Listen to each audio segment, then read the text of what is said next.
Buddy, to Bandis, the show, where I take a look at a piece of cinematic art, or in a few cases, television. Take a look at it, pick it apart, and try to make an argument as to why somebody would think it'd be a good idea to just flat out ban something, or at least make some choice cuts. Now, today, I've got the 1966 Holiday Classic Christmas Special. I used holiday and Christmas in the same sentence. Sorry for the redundancy. Anyways, now, what could be deemed so offensive about this? One word. It's in the title. Can you guess what it is? If you said Christmas, you'd be correct. Now, some people may be thinking like, what? If that's the grounds, just Christmas, nothing else? No, yeah. Just Christmas. It's a very problematic thing. Now, most of us are familiar to some degree with the whole idea of the war on Christmas. Which, yes, I do think there is definitely some truth to that. There is some truth to that. But I do think it has a tendency to get blown out of proportion by some people. Mainly the ones on the very far right. But the inspiration for this particular thing comes from a school in Nebraska. I had gotten a new principal, and if I'm not mistaken, it's a she. I don't have the article up with me, or whatever it was. Yeah. There's a bit of a memo.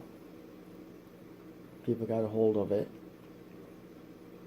It was pretty much basically just a list of certain things that should not be during the school during the holiday season. It's pretty much falls down to taking the idea of the separation of church and state, which is something I do agree with, and taking it to its fullest extreme in the way that only leftists can do. Like, what's in this list that could be deemed offensive to minorities? Let's see, candy canes, as it's very religious in its symbology. J for Jesus, the red for the blood of Christ, and all that. Snowflakes, which is one of the most amusing ones in the list. The combination of red and green, which just, if you look at this, well, this is definitely a no-go. I mean, the main character is a green guy, and when he's wearing clothes, it's mostly a red, so this, throw it out.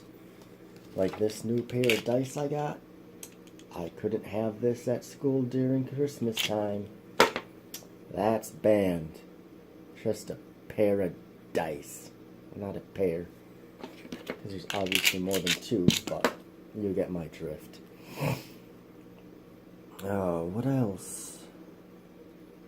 And of course, that would, by extension go with things like holly and poinsettias.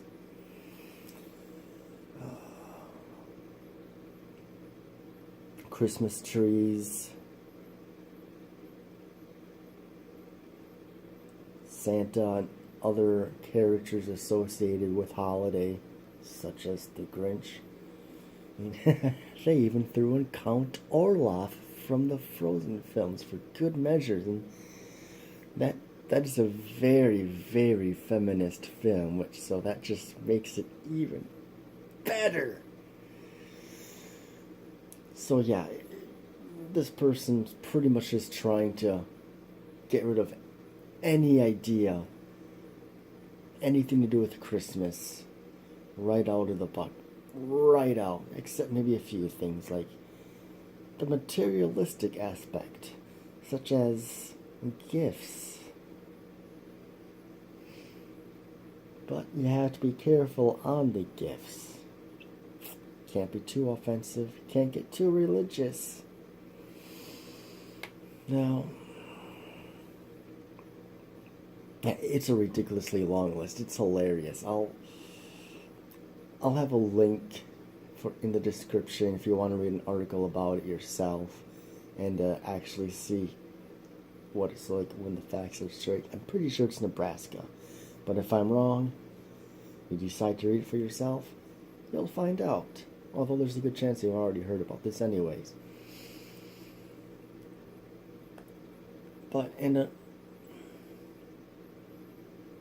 thing is that you're not just hurting Christians. I mean, there are a lot of atheists that do love the holiday. Now, obviously, they're not going to get into the more spiritual aspects of it. Like, they're not going to have a nativity, but there's a lot of concepts and ideas that a lot of people, regardless of what you believe, can get behind.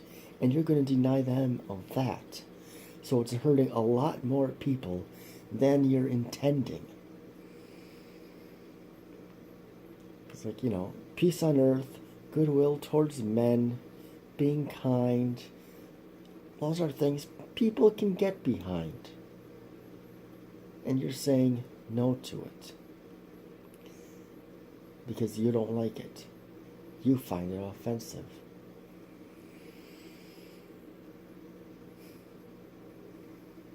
So, well, that's about that. Oh, what do I think of this? I go a long way back. This is, in fact, my third edition. I've had it on DVD, just DVD before. And I remember getting this as a Christmas gift. Now, I don't remember if I had seen it before getting it or not. But I know